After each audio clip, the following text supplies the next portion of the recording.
Men. What made you realize you were better off being single than in a relationship? I would actually enjoy having a nice lady and doing things with her and have someone to build up and build me up as well. However, there are too many women out there I have come across as had some form of issues or trauma, and some want try to get better and others do other things just to satisfy a need. It's hard to find that one who wants the same thing I do.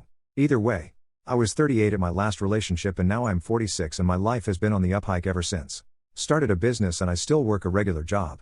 Take care of my children and soon they will be off and gone. More opportunities have come my way and I am not ready to slow down on those yet. Being in a relationship has perks, but being single is pretty dope. I realized at 25 that being single is good and I'm 26 now, so I have absolutely zero intention of getting into a relationship in the future. Also, now that I make more money, not that I'm rich or anything. Far from it, I feel even less want/need to have a partner. I make okay money. I have some disposable income that I probably could be smarter with, plus I'm fitter than I've ever been. Life is good. And it seems like the path ahead is tilted upwards. Before I'd actually experienced it, I'd always fantasized about my first girlfriend. After my first heartbreak, all I wanted was to have it back. Then came my second relationship. And after a while I hit a point where I realized our relationship was unhealthy. We broke up. But I pretty quickly started dating someone new. Almost like a reflex. Then I realized that even though she was pretty cool, I just wasn't feeling it. And that's fine. I didn't have that must-have girlfriend feeling anymore. Helped me be more deliberate and selective about dating, until I met my wife. What are people with anti-work philosophy actually looking for in life? The anti-work subreddit and stuff is about employers not treating their employees unnecessarily poorly and employees not just happily accepting shit from employers. It's not actually about being against working in general, it's against making your work your whole life. Slaving away for the benefit of some boss that doesn't really give a shit. I'd give Therese another anti-work movement elsewhere. But the one here is not about not doing any work. It's about managing a work-life balance and not just letting yourself get walked on for the sake of a job. Anti-work should really be called anti-exploitation.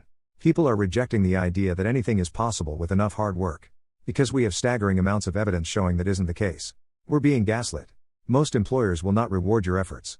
You're lucky these days if your excellence isn't punished. You can be loyal to the company and work your ass off and they will still fuck you over if it makes them a buck. Anti-work is really about how employers have the game rigged against us. People are sick of being treated as a business expense instead of human beings. People want to work. But they also want to be treated fairly. When I was around 23 to 25 I was inspired by anti-work ideas. Dreamed of another reality. Lived in an eco-village. Then I woke up to reality. And I really regret not taking those low-pay first-time jobs instead of doing art and gardening and living on art studies loans. Because I spent my 30th birthday homeless doing drugs in a big city instead of standing on a big stage in a big city. I'm kind of bitter at how my life turned out, but it's my own fault for being a naive dreamer who didn't want an unfulfilled job. But wanted to do art and change the world. Instead, the world changed me lol. What is a scary, unsettling fact about you? I don't have a very strong attachment to animals. I like animals and respect them. But I'm also capable of not caring about how they feel or if they die. Like it all. Everyone around me swoons at cats and dogs or whatever, but I just have a general liking and that's all. I could dog sit or share a pet with someone but never take care of a pet on my own because it would overwhelm me. The absolute worst case scenario is it would die from neglect. As a child I had a hamster die because I forgot about it. Not proud of that. Apparently my depression and suicidal thoughts that's been with me since I was about 5. I have literally not once in my life come close to anything that even remotely resembles trauma dumping or even venting. But just casually mentioning that I have own experience with depression. But has made a lot of people I used to know distance themselves from me. I think the worst one was when my good friend told me that 2 of our mutual friends cut contact with me and suggested they should do the same. Because you never know when a depressed person is going to take it out on you. They might even take you with them if they decide to off themselves and quit. So apparently I'm just a whole real-life horror movie walking on 2 legs. People in my life. People who think they're my friends and coworkers telling me that they love or like me and would always want me to be around and be in touch with me. I have zero feelings and I don't feel the same way. Usually I tell them but they just laugh it off even though I am serious. I feel zero connection with them and if they disappeared, it would not bother me. Also if I disappear I would not get in touch with them even if I needed help. I from the bottom of my heart do not have much tolerance for people. Animals, pets I can tolerate. But no. What is something humans' brains can't comprehend? Since someone said infinity there is a simple way to explain it. Infinity is basically a bunch of things we can't count cause there are so many. Some infinites are bigger than others. Like one bag has more things inside it than another even though both are too many to count. The strange and counterintuitive nature of quantum mechanics can be difficult for the human brain to fully comprehend. The principles of quantum mechanics often defy our common sense and intuition.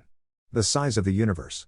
People don't truly understand because they don't allow their mind to take them to unfathomable concepts. This is why most people don't believe in aliens. It's impossible for a universe this large to only have one planet with intelligent life on it. The fact it can not only willingly forget but also intentionally make us blind to something that would normally stand out and be in our field of vision, solely because it would get in the way. I am talking about the brain blocking our view of our noses. Really large numbers of anything. Like, we can imagine what $10 look like. Also, what $100 look like.